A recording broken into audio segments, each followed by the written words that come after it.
Security has become a critical issue. This is a hot button or a hotbed of contention, depending upon who you speak to, very much so for the Biden administration, as the president's approval rating trends on the decline. Now, according to the latest CBP data, for fiscal year 2021, authorities apprehended 1.7 million migrants along the Mexico border. That's the highest number ever recorded.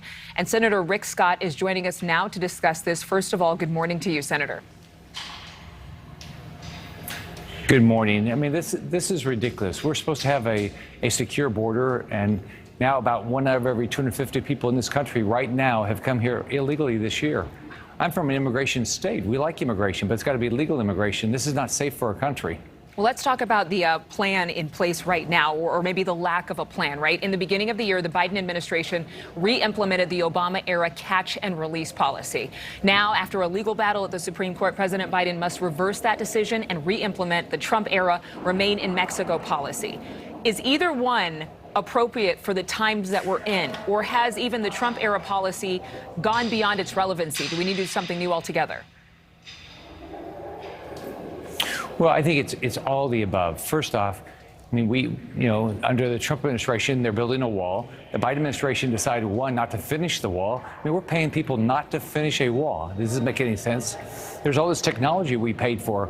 I mean, we appropriate unbelievable amounts of technology, lights, cameras.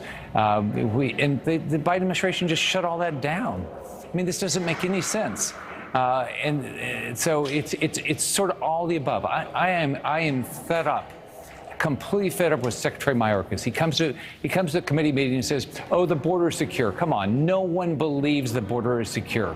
I asked yesterday in the panel we did yesterday, does anybody believe that the border is secure? None of them do. I said, do you think that Mayorkas should resign? Yes, he should resign. He is not doing his job. His job is to secure the border and keep Americans safe. We've got fentanyl coming all across our border now. We've got people dying because of all this fentanyl. We don't know who's coming across our border. Mayorkas needs to resign. Well, let's listen actually to that roundtable discussion with your Republican senators. Listen to this. How many of you believe that he has lied to the American people? Okay. He has to resign. So just for that's six, the people that know him, okay. That's all. He has to resign. Again, those were your words at that roundtable discussion. What is the biggest lie that you believe Mayorkas has told the American people? Two things. One, he has said the border is secure. The border is not secure. There's no question the border is secure. He's intentionally taken actions to make this country less safe. His job is the safety of this country. Number two, he sat in a committee meeting and he said he didn't have information. Right? I mean, they have so much information on a constant basis that he has not shared with the American public.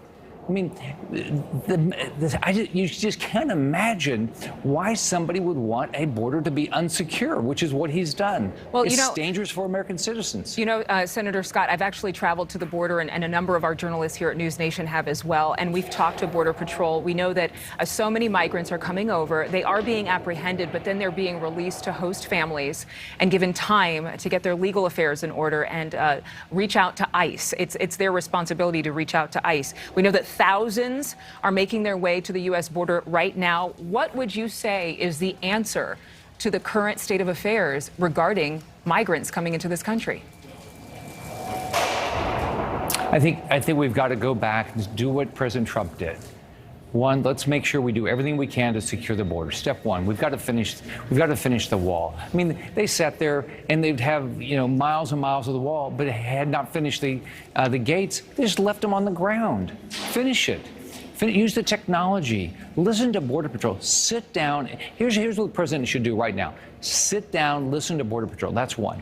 Sit down and listen to the parents. We had 2 angel moms there yesterday that lost their children as a result of an unsecure border. Listen to these people. It's devastating what's happened to these people. Listen to the mayor we had yesterday. This is that his city's being overrun in cost and people. Listen to the sheriff as far away in Massachusetts. Sit down and talk to these people saying that, why did you shut down an ICE facility? Why are you not deporting people that have committed significant crimes. And by the way, it is a crime to come into the United States illegally. We want legal immigration. I'm from an immigration state. We want legal immigration, not illegal immigration. It's not safe for this country. Yes, because I think a lot of people are saying, listen, Senator, you know, we are a compassionate country. We cannot allow children and mothers and those who are in need or fleeing for their safety to just be left on the other side of what would be a wall.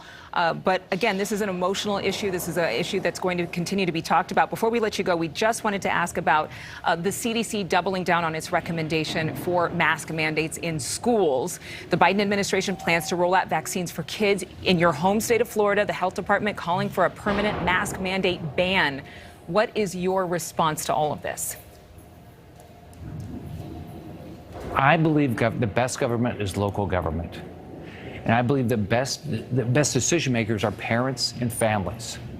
I had hurricanes. I didn't mandate people evacuate. I said, here's the information. I know you're going to do the right thing for your family. We should have that same attitude, whether you're talking about masks or whether you're talking about vaccines. Give people good information. Americans will make good choices. I had a Zika healthcare crisis that impacted newborns. I didn't tell pregnant women you couldn't travel to an area. I said, if you travel to that area, there's a greater chance of transmission of Zika. Guess what? People acted in their own best interest. Government needs to give information and stop these mandates. And do you include the conversations around police officers, firefighters, military members having to be mandated to get the vaccine? Do you have an opinion on that?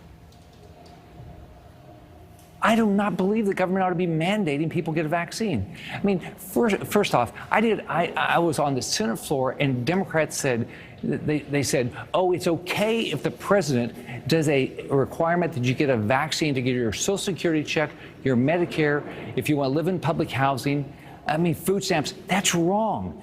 We shouldn't ask government to have government be doing this, and the private sector shouldn't be doing this. We should let people make good choices. They'll make good choices for their families. That's been my experience.